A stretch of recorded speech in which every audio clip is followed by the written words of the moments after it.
का कालिदास का जन्म तारीख विवादास्पद होता है। तुलसीदास का विवादास्पद होता है, इधर कालिदास का विवादास्पद होता है।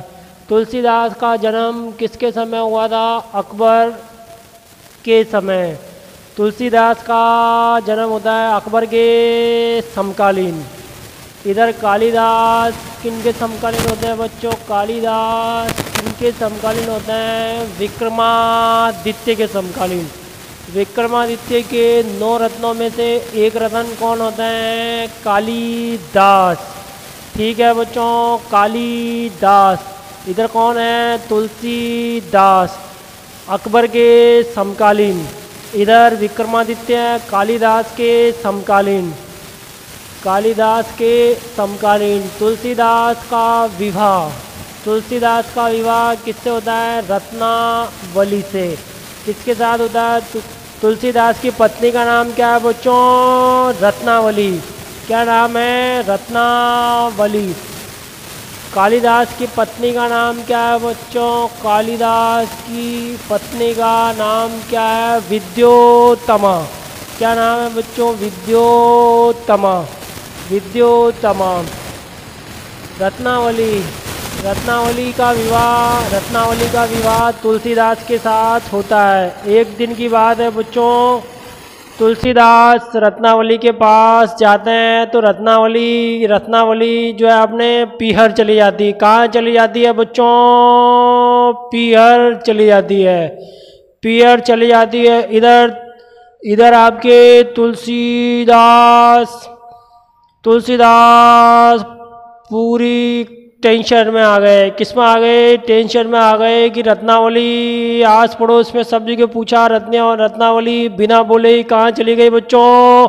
पीहर में चली गई, पीहर में चली गई। तुलसीदास ने आस पड़ोस के सभी लोगों से पूछा, रत्नावली कहाँ गई, कहाँ गई, कहाँ गई?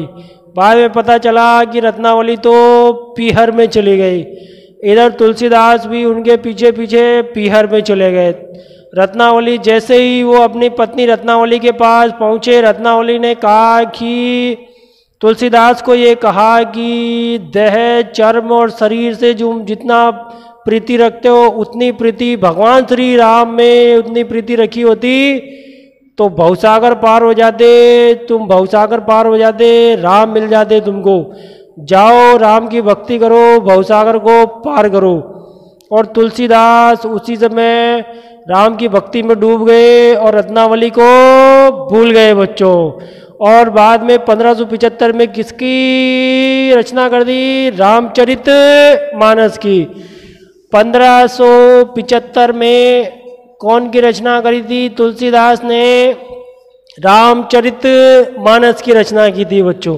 किसकी रचना की थी? रामचरित मानस की रचना की थी तुलसीदास ने। इसके अलावा कौन कौन सी रचना की है? तुलसीदास ने कौन कौन सी रचना की है? विनय पत्रिका। कौन सी की थी? विनय पत्रिका। दूसरे नंबर की कौन सी है बच्चों? कवितावली। कौन सी है? कवितावली। तीसरे नंबर की कौन सी है? तीसरे नंबर की कौन सी है? तीसरे नंबर कौन सी है बच्चों? हनुमान बाहुक। हनुमान बाहुक 3 नंबर पे। 4 नंबर पे कौन सी है? 4 नंबर पे कौन सी है बच्चों? 4 नंबर पे कौन सी है? 4 नंबर पे गीतावली। गीतावली। कितनी हो गई बच्चों? ध्यान से देखो इधर। विनय पत्रिका पहले नंबर की, कवितावली दूसरे नंबर की, हनुमान बहुक तीसरे नंबर की, गीतावली 4 नंबर की। और 1575 में रामचरित मानस। ये तुलसीदास का जन्म जो है वो अकबर के समय होता है। तुलसीदास का जन्म अकबर के समय होता है। कालिदास का जन्म विक्रमादित्य के समय होता है। कहते हैं कि कालिदास का जन्म उत्तराखंड के रुद्रप्रयाग में हुआ था। कहते हैं कि कालिदास का जन्म कहते हैं कि बच्चों कालिदास का जन्म मध्य प्रदेश के उज्जैन में हुआ था। कहते हैं कि कालिदास का जन्म बिहार के मधुबनी गार्डन में हुआ था। तुलसीदास के अलग अलग विद्वान हैं, अलग अलग मत हैं। यहाँ तुलसीदास का विवाह विद्योतमा से होता है। किससे होता है? विद्योतमा से होता है। यहाँ एक घटना है बच्चों, एक घटना है विद्योतमा और कालिदास की।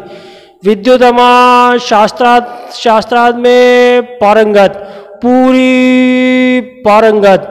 सारे विद्वान, जितने भी विद्वान उसके पास जाते सब उसके विद्वता से हार जाते थे। विद्योतमा ने ये कसम खा रखी थी कि मैं उसी से विवाह करूंगी जो मुझे विद्या में हरा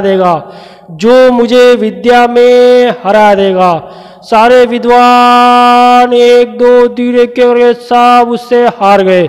विद्वानों ने उससे बदला लेने के लिए एक योजना बनाई और वो विद्वान एक जगह जा रहे थे जहाँ कालिदास एक डाल पे बैठा हुआ उसी डाल को काट रहा था जिस डाल पर वो बैठा हुआ था। वो क्या कर रहा था? उसी डाल को काट रहा था जिस डाल पर वो बैठा हुआ था और उसी डाल को काट रहा था। विद्वानों ने सोचा इसी मूर्ख को पकड़ लो और उसको नीचे उतारा और उसको कहा मौन व्रत धारण कर ले कालिदास, मौन व्रत धारण कर ले, संकेत से आंसर देना है, संकेत से जैसा हम कहें वैसा ही करना है। उस मूर्ख को विद्योतमा के रानी के दरबार में ले गए और फिर उससे शास्त्रार्थ जो है विद्वानों के अनुसार विद्वान भी भेष बदल के उनके साथ चले गए और वो विद्वान भेष बदल के चले गए और कहा कि कालिदास जो महामूर्ख जो थे कि ये सबसे विद्वान है। विद्योतमा और वो जो कालिदास है, विद्योतमा और कालिदास के बीच संकेत से शास्त्रार्थ शुरू हुआ। क्या शुरू हुआ बच्चों? अब प्रश्नों को पूछना और उत्तर देना। प्रश्न कौन पूछ रही है बच्चों? विद्योतमा। विद्योतमा ने पहला क्वेश्चन पूछा। उसने एक उंगली से पूछा कि ब्रह्मा एक है।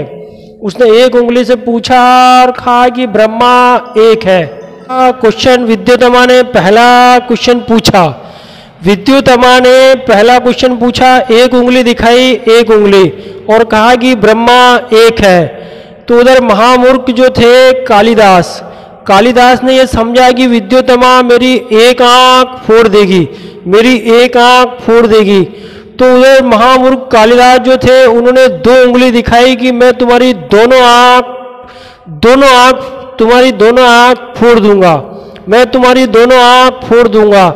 उधर जो वेश बना के उसके साथ जो विद्वान आए थे, विद्वानों ने कहा कि विद्योतमा को ये समझाया कि ये जो है मौन धारण किए हुए हैं और ये अभी संकेत के माध्यम से उत्तर देंगे। विद्योतमा ये आपको संकेत के माध्यम से उत्तर दे रहे हैं। आपने कहा कि ब्रह्मा एक है और ये कह रहे हैं कि ब्रह्मा जगत से जुड़ा हुआ है, ब्रह्मा संसार से जुड़ा हुआ है, जगत का मतलब संसार। और फिर विद्योतमा ने दूसरा क्वेश्चन पूछा। विद्योतमा ने खुला हाथ दिखाया और कहा कि विद्योतमा ने खुला हाथ दिखाया और उसने कहा कि संसार में, उधर कालिदास ने सोचा कि ये मुझे एक थप्पड़ मारेगी। विद्योतमा मुझे खुले हाथ से क्या करेगी? थप्पड़ मारेगी। उधर महामूर्ख जो थे उन्होंने घोंसा दिखाया कि अगर तुम मुझे थप्पड़ मारोगी तो मैं तुम्हें घोंसा मारूंगा। और इस तरह जो है विद्वानों ने जो वेश बना के आए थे उन्होंने उत्तर दिया कि विद्योतमा तुम कह रही होगी 5 तत्व होते हैं, पृथ्वी, अग्नि, जल, वायु, आकाश।